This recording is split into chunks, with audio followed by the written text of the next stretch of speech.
আমরা অন্তর্বর্তীকালীন সরকারকে বারবার বলতেছি যে আপনারা আপনাদের ভিতর, প্রশাসনের ভিতর ঘাপটি মেরে থাকা বিগত স্বৈরাচারের দোসরদেরকে যদি চিহ্নিত করে সরিয়ে দিতে না পারেন, তাহলে এরকম ঘটনা ঘটতেই থাকবে, আপনারা প্রতিরোধ করতে পারবেন না। কাজে সিদ্ধান্ত নিতে হবে। বাংলায় একটা প্রবাদ আছে, বিড়াল নাকি প্রথম রাত্রেই মারতে হয়। বাংলাদেশেও একটা উদাহরণ আছে। লতিফুর রহমান নামে একজন বিচারপতি ছিলেন, তত্ত্বাবধায়ক সরকারের প্রধান উপদেষ্টা। উনিও কিন্তু বিড়াল প্রথম রাত্রে মেরেছিলেন দেখেই জাতীয় নির্বাচন পরবর্তীতে আপনার নিরপেক্ষ হয়েছিল। কাজে মনে রাখতে হবে, আমরা ইউনূস স্যারের প্রতি এ দেশবাসীর, পৃথিবীর মানুষের আস্থা আছে। সরকারকে সহযোগিতা করছে দেশের মানুষ, মানে একদম নিঃশর্তভাবে।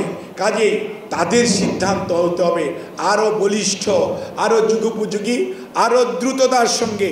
তা না হলে কোনো অবস্থাতেই ওই সমস্ত স্বৈরাচারের দোসররা যারা প্রশাসনের বিভিন্ন পর্যায়ে আজকে ঘাপটি মেরে আছে, তারা কিন্তু ফনা তোলার জন্য এবং আপনাকে বিভ্রান্ত করার জন্য চেষ্টা করছে, করবে, করতেই থাকবে। কাজেই তাদের বিষ দাঁত যদি ভেঙে দিতে হয়, দোসরদেরকে আইডেন্টিফাই করুন। রাজনীতি দলের পিছনে লাগার দরকার নাই বন্ধুরা।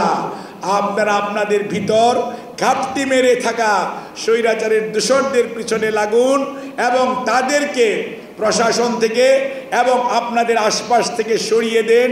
দেশের মানুষের আকাঙ্ক্ষা বোঝার চেষ্টা করুন, দেশের মানুষকে তার অধিকার দ্রুততার সঙ্গে ফেরত দেওয়ার চেষ্টা করুন। তাহলে মানুষ আপনাদেরকে সাধুবাদ জানাবে, ইতিহাসে আপনারা তখন ইতিহাস আপনাদেরকে ধারণ করবে। মাঠের অলরাউন্ডার আমি, আর ঘরের allrounder Tylox. Tylox toilet cleaner, clean মানেই টাইলক্স। আর যদি তা না হয়, লক্ষণ সেনকেও যেমন ইতিহাস ধারণ করে নাই, পতিত স্বৈরাচার পলায়ন করেছে, যতই হম্বিতম্বি করুক, হিটলারও ফিরত আসে নাই, তার বংশধররাও আসে নাই। আপনার লক্ষণ সেনের গোষ্ঠীর কেউই আবার শাসন ব্যবস্থায় আসে নাই।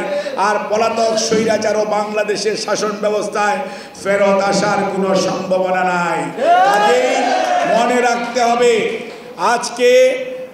আজকে যারা শহীদ হয়েছেন তাদের রক্তের শপথ নিয়ে মনে রাখতে হবে বন্ধুদেরকে, ঐক্যর ভাঙন চেষ্টা করবেন না।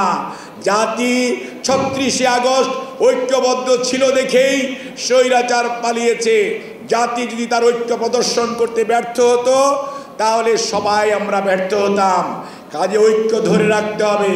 ধরে রাখার জন্য যেটি প্রয়োজন, কমন এনিমি যেটি, সেটি আইডেন্টিফাই করুন এবং দ্রুততার সঙ্গে জনগণকে তার অধিকার আদায়ের সুযোগ দিন, প্রয়োগের সুযোগ দিন।